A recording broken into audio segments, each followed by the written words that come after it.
Welcome everyone to another video of answer writing program by Vajiram and Ravi, where we are writing 3 questions for mains preparation. We are going to see GS4. Specifically, topic that we're going to look is public civil services value and ethics in public administration. You have already seen the foundational value. Now we are going to see further civil services values as well as how ethics is applied in public administration. We are going to cover 2 questions, and the topics are going to be status and problem, ethical concerns, dilemma in government and private institutions, laws, rules, regulations and conscience as source of ethical guidance, accountability and ethical governance, strengthening of ethical and moral values in governance, ethical issues in international relations and funding, as well as corporate governance. Let us see the overview of the questions. The very first question we have is about code of ethics. We do understand that implementation of code of ethics is very necessary. However, without proper ethical competence of a civil servant, we cannot have realization of those values as well as of the laws and any kind of rules and regulations that are to be implemented.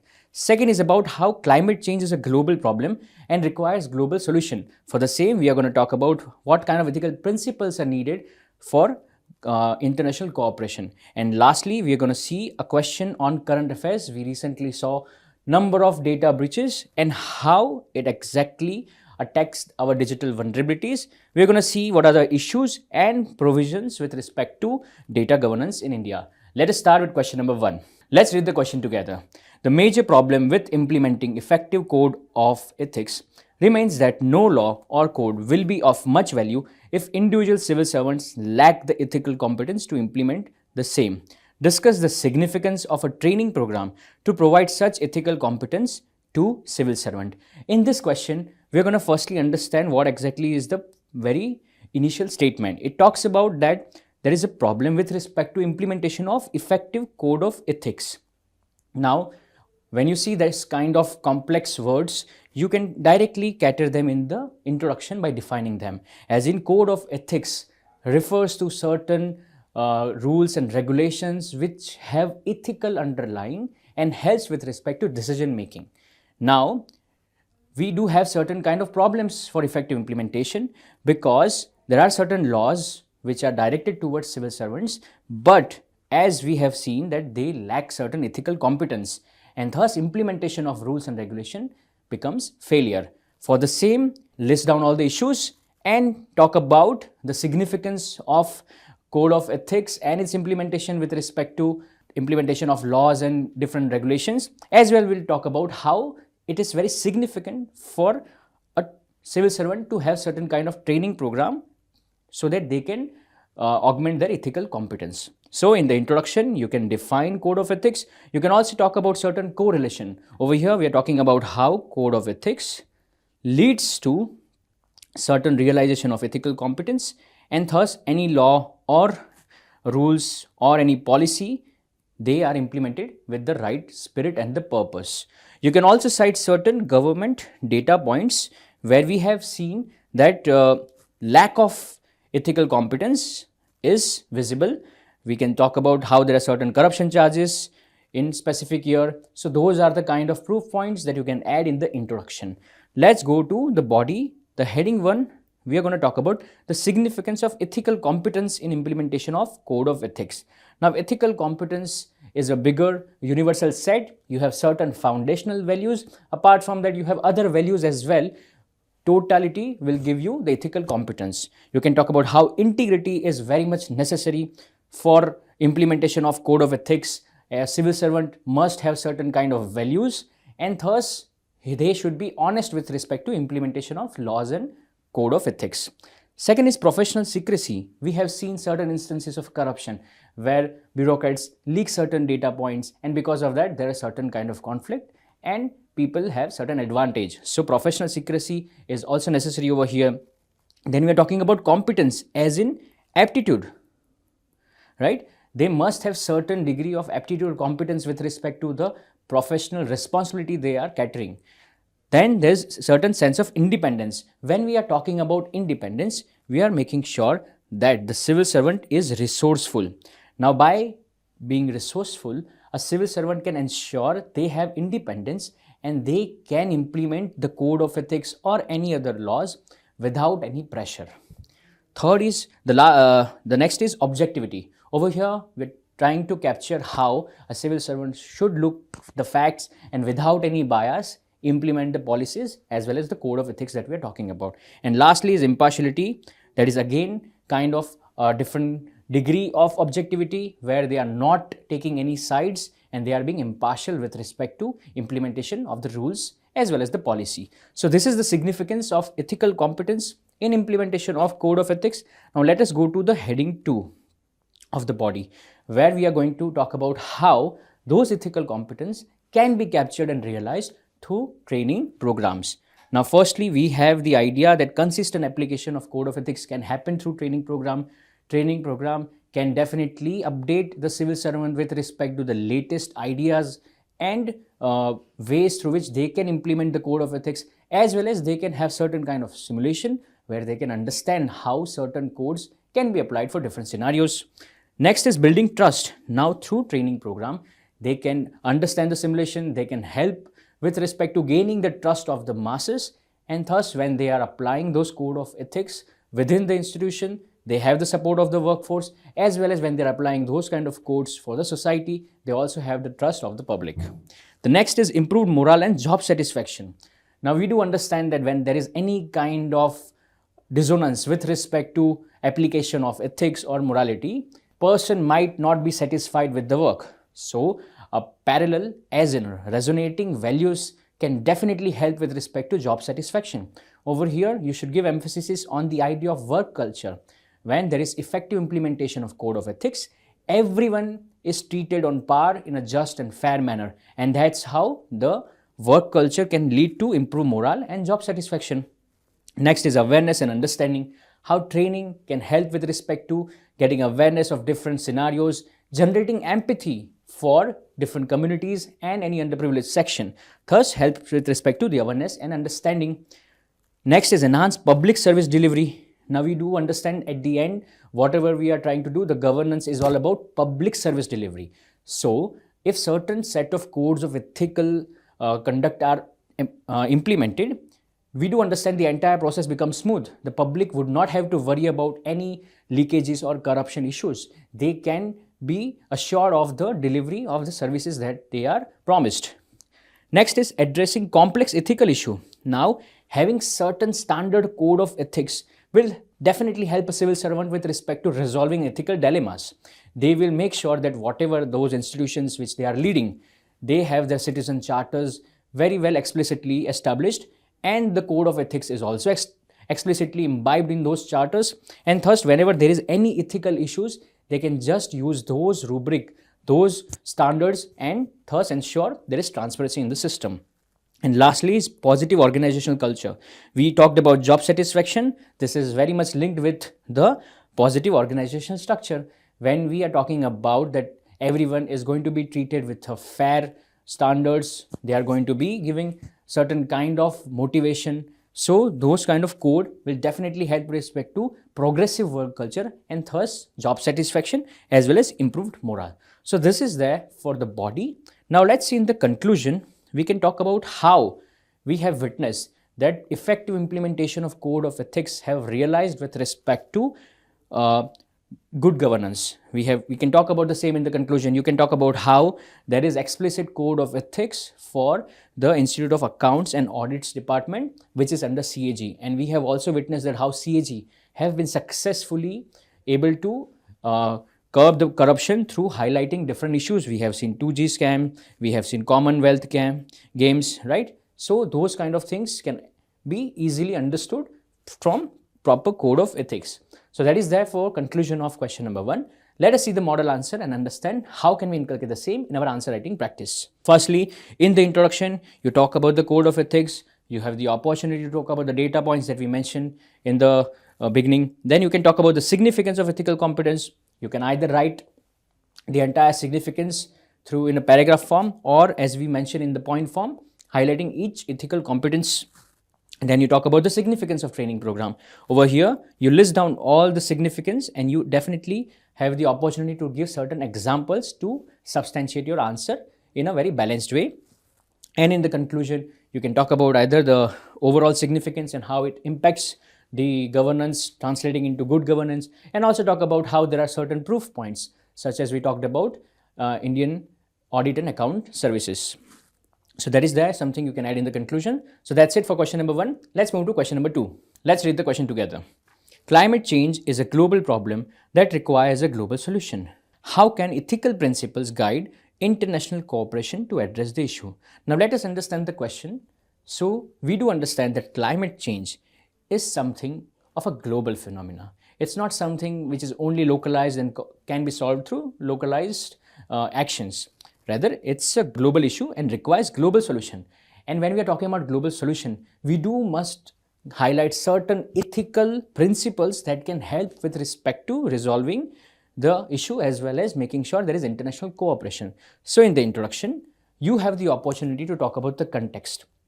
You can talk about the context, that how climate risk events are there. We have issues of food security, we have wildfires as in different kind of disasters, we have issues with respect to ocean coral bleaching, we have different disasters like tropical cyclones, extreme events, and we have also hunger issue. So we have seen multiple issues with respect to climate change, and they are not localized, rather they have global impact.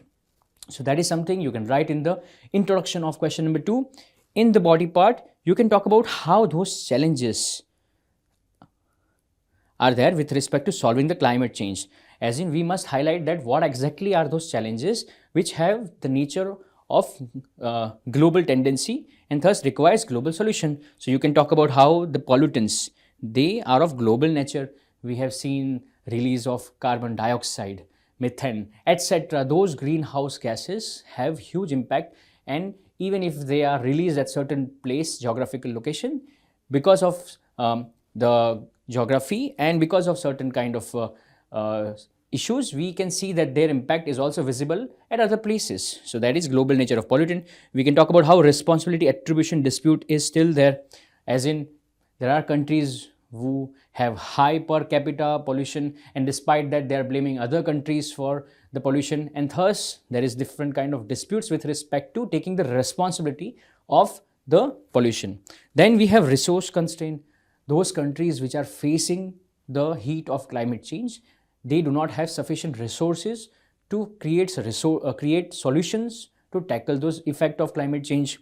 We also have inadequate adaptive methods.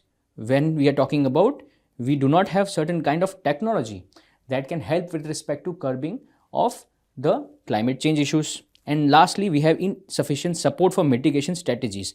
Now, most of the developing countries, underdeveloped countries, they do not have sufficient support system for mitigation strategies, and all the technologies which are still able to cater and help with respect to the solution of climate change is with developed countries. So there is certain kind of support mismatch over here. So that is there for the heading 1.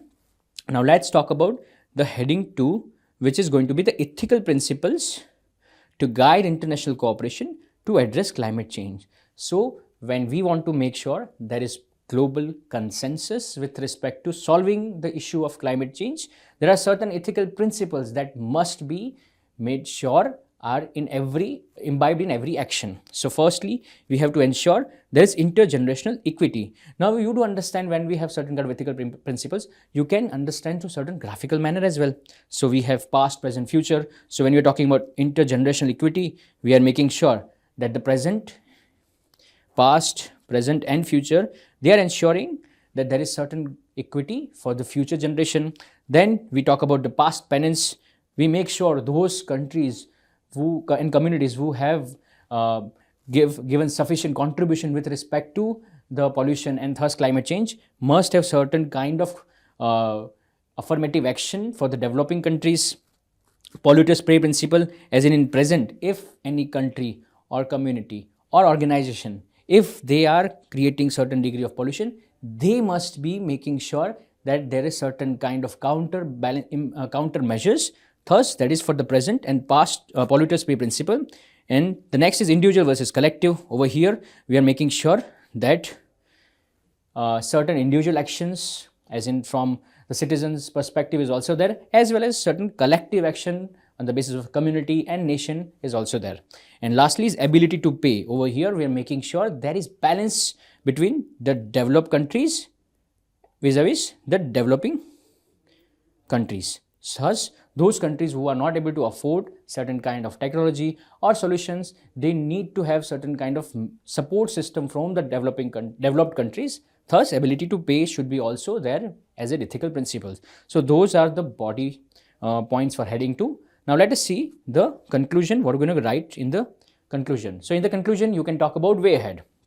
Over here, you can talk about how ethical principles, they provide moral compass to the global community, which is based on fairness, equity, and shared responsibility.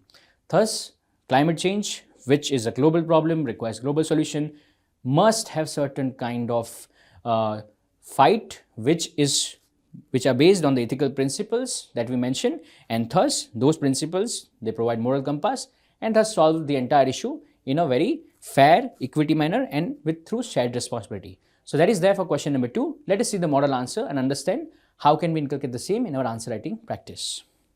In the introduction, you can talk about certain correlation interlinkages, as we talked about that how climate change is threatening the entire global community and thus global solution is need of the hour. You talk about the challenges and how they are global in nature. There are different kind of challenges that you can mention along with the proof point. Then you talk about the main demand, which is the ethical principles. You list down all the principles, you give example for the same, and at the end, you talk about the way forward in the conclusion. So that's there for question number 2. Now let us see the question number 3, which is a current affair based question. Let's read the question together.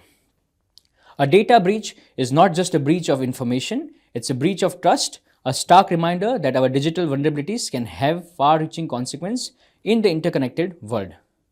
In light of the recent data breach, highlight the issues involved and provisions related to data governance in India. In the past few weeks, we have witnessed certain news where we have understood that there are certain degrees of data breaches. Now, when we are talking about data breaches, we are also understanding certain concepts of cyber security. So, the data breach, and that is leading to digital vulnerabilities. Now, that definitely goes against the implementation of Digital India mission. Thus, you can also counter that kind of things in the introduction. So, you can talk about the recent data. You can talk about recent data about the COVID portal, as well as you can talk about different other data breaches. You can also create certain kind of data points in the introduction and highlight the same to understand the nature and the magnitude of data breaches and their impact with respect to the digital vulnerabilities. And that is something you can provide in the introduction. In the body, the heading 1, we are going to deal with the issues, and then heading 2, we are going to how there are certain kind of provisions with respect to data governance that can be taken, that can be used to ensure those issues are resolved. So let's start with the body, heading 1.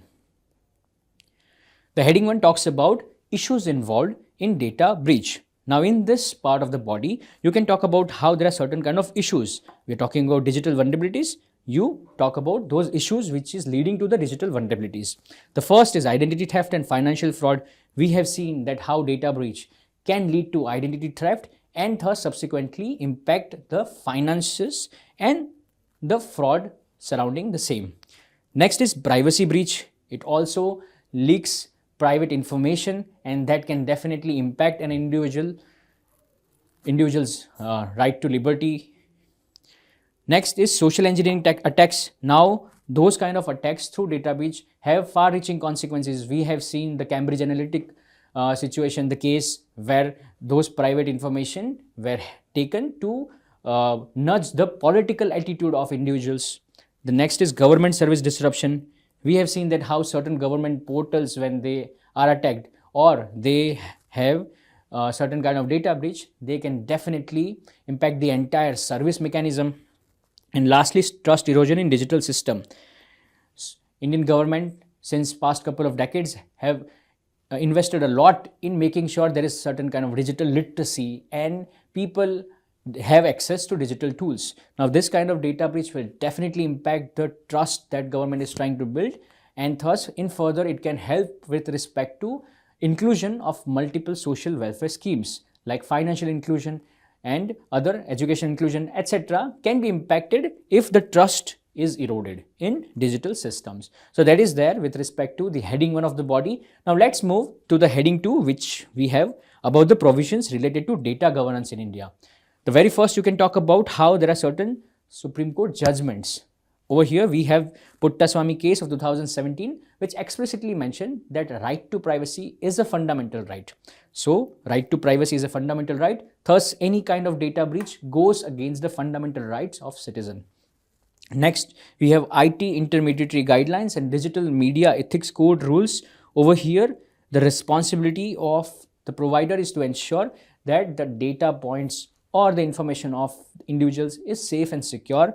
Next is Digital Personal Data Protection Act. Over here, we have explicit guidelines, explicit understanding of how individuals' data are very crucial with respect to the privacy of the individual as well as with respect to the security of the nation. So that is there something you can add over here. And the last is proposed Digital India Act, where we are ensuring every kind of digital initiatives of the government as well as the private initiatives is safeguarded, and that's how we are making sure that data governance in India is intact against any kind of data breaches. But despite that, we have seen multiple issues, and government as well as societies, civil societies are ensuring that they are making people aware. So in the conclusion over here, you have the opportunity to talk about way forward. You can talk about how multi-facet defense strategy should be inculcated to ensure data protection is there, as well as cooperation with international community can also help with respect to defensive strategies. Second is robust data protection law. We have seen that how we already have Data Protection Act. We can also augment the powers as well as different kind of provisions to ensure that data protection is the core with respect to those laws. Digital India Implementation Act to ensure that holistic safeguard of the data is there. Next is cyber security awareness and education. Now people must also understand that there are certain kind of cyber security related issues, and they must not give up any kind of data that can sabotage their personal information. Next is regulatory body enhancement to ensure different kind of issues are tackled in contextual way. And next is collaborative between government and private sector to ensure there is right direction for the innovation and making sure that the government is up to date with the recent happenings, as well as lastly regular audit and technological advancement. Now because of outdated technology, data breaches can happen, and thus regular update and audits should be there. So this is there for the conclusion of question number 3. Let's see the model answer and understand how can we inculcate the same in our answer writing practice. In the introduction, you can talk about the recent data points. You can talk about certain issues that happened in the past with respect to India. Then you can talk about specific issues that are directly related with the data breaches. Over here, you can list down the issue and give certain examples. Next is the provision. You can list down all the provisions and explain how they are helping with respect to data protection. And lastly, we can talk about the way ahead and how India, the government of India, as well as the citizen must have certain kind of collaborative effort to ensure that data protection is the core with respect to the Digital India mission. So that's it for question number 3 for answer writing program, where you're writing GS4 for this month, 12 case studies, and you can attempt those questions at vajiramis.com. You can see the model answer as well as video discussion over here on YouTube. So that's it for today. Keep writing. Thank you so much.